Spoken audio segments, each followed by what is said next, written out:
دولت نہیں دل کے امیر، حضرت عبد الرحمن بن عوف کی حیرت انگیز زندگی۔ کبھی آپ نے سوچا ہے ایک ایسا شخص جس کے پاس بے شمار دولت ہو لیکن دل میں دنیا کی محبت نہ ہو؟ ایک ایسا انسان جو بازار میں سب سے کامیاب تاجر ہو لیکن رات کو اللہ کے سامنے سب سے زیادہ رونے والا ہو؟ آج ہم بات کریں گے ایک ایسے عظیم صحابی کی جنہوں نے ہمیں سکھایا کہ اصل کامیابی مال جمع کرنے میں نہیں بلکہ اسے اللہ کی راہ میں خرچ کرنے میں ہے۔ یہ کہانی ہے حضرت عبد الرحمن بن عوف رضی اللہ عنہ کی۔ حضرت عبد الرحمن بن عوف کا تعلق مکہ کے ایک معزز قبیلے بنو زہرہ سے تھا۔ آپ کا اصل نام تھا عبد امر، لیکن جب آپ نے اسلام قبول کیا تو نبی کریم صلی اللہ علیہ وسلم نے آپ کا نام بدل کر عبد الرحمن رکھ دیا۔ یہ وہ وقت تھا جب اسلام قبول کرنا آسان نہیں تھا۔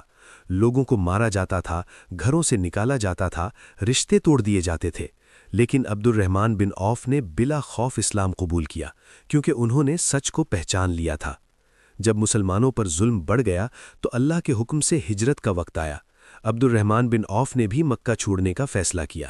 سوچیں، گھر، دولت، کاروبار، سب کچھ چھوڑ کر جانا یہ آسان نہیں ہوتا، لیکن انہوں نے سب کچھ چھوڑ دیا کیونکہ ان کے دل میں دنیا نہیں اللہ کی محبت تھی۔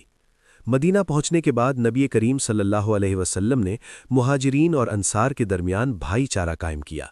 عبد الرحمن بن عوف کا بھائی بنایا گیا سعد بن ربی کو۔ سعد نے کہا، میرے پاس 2 باغ ہے، آدھا آپ لے لیں، میری 2 بیویاں ہیں، جسے چاہیں اختیار کر لیں۔ یہ سن کر عبد الرحمن بن عوف نے جواب دیا، اللہ آپ کے مال اور اہل میں برکت دے، مجھے صرف بازار کا راستہ دکھا دے۔ یہ تھا خودداری کا اعلیٰ ترین مقام۔ مدینہ کے بازار میں عبد الرحمن بن عوف نے چھوٹے سے آغاز کیا، نہ سرمایہ نہ سہولت، صرف ایمان، محنت اور اللہ پر بھروسہ۔ کچھ ہی وقت میں وہ مدینہ کے کامیاب ترین تاجروں میں شامل ہو گئے، لیکن یہاں ایک فرق تھا، وہ مال کماتے ضرور تھے لیکن دل میں مال نہیں رکھتے تھے۔ حضرت عبد الرحمن بن عوف کی سخاوت کے قصے آج بھی دل ہلا دیتے ہیں۔ ایک بار انہوں نے 700 اونٹوں کا قافلہ پورا کا پورا اللہ کی راہ میں دے دیا۔ ایک موقع پر انہوں نے ہزاروں دینار صدقہ کر دیے۔ غریبوں، یتیموں، بیواؤں کی مدد ان کا معمول تھا۔ وہ کہتے تھے، مجھے ڈر ہے کہ کہیں میری نیکیاں مجھے دنیا میں ہی نہ دے دی گئی ہوں۔ عبد الرحمن بن عوف صرف تاجر ہی نہیں تھے، وہ ایک بہادر مجاہد بھی تھے۔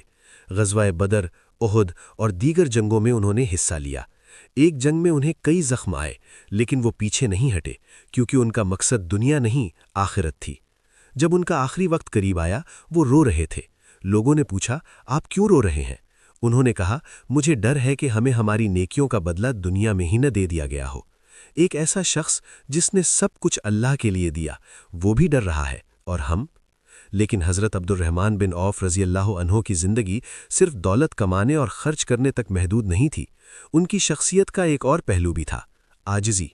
اتنی دولت ہونے کے باوجود وہ عام لوگوں کی طرح زندگی گزارتے تھے۔ ان کے کپڑوں میں سادگی ہوتی، کھانے میں سادگی ہوتی اور رہن سہن میں کوئی تکبر نہیں ہوتا تھا۔ کئی مرتبہ ایسا ہوتا کہ لوگ انہیں پہچان ہی نہیں پاتے تھے کہ یہ مدینہ کے امیر ترین لوگوں میں سے ایک ہے۔ ایک دن ان کے سامنے کھانا رکھا گیا، وہ بیٹھے لیکن اچانک ان کی آنکھوں میں آنسو آ گئے۔ لوگوں نے حیران ہو کر پوچھا، آپ کیوں رو رہے ہیں؟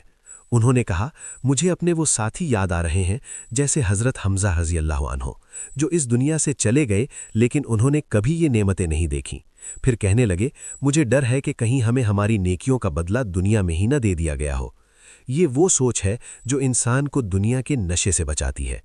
حضرت عبد الرحمن بن عوف رضی اللہ عنہ کو اللہ نے بے پناہ دولت دی تھی، لیکن انہوں نے اس دولت کو کبھی اپنی پہچان نہیں بنایا، بلکہ وہ اسے ایک امانت سمجھتے تھے، ایک آزمائش سمجھتے تھے۔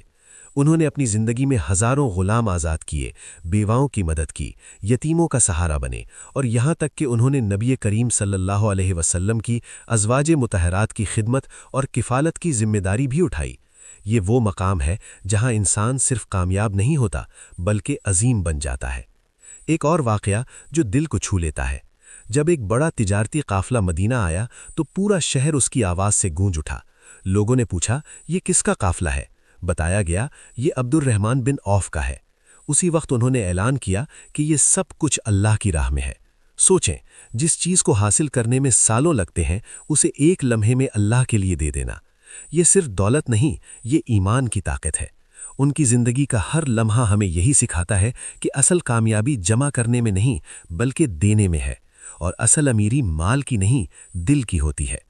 حضرت عبد الرحمن بن عوف رضی اللہ عنہ کی زندگی ہمیں سکھاتی ہے کہ محنت کرو، خوددار بنو، اللہ پر مکمل بھروسہ رکھو، اور سب سے بڑھ کر اللہ کی راہ میں دل کھول کر خرچ کرو، کیونکہ اصل کامیابی بینک بیلنس میں نہیں ہوتی بلکہ آخرت کے حساب میں ہوتی ہے۔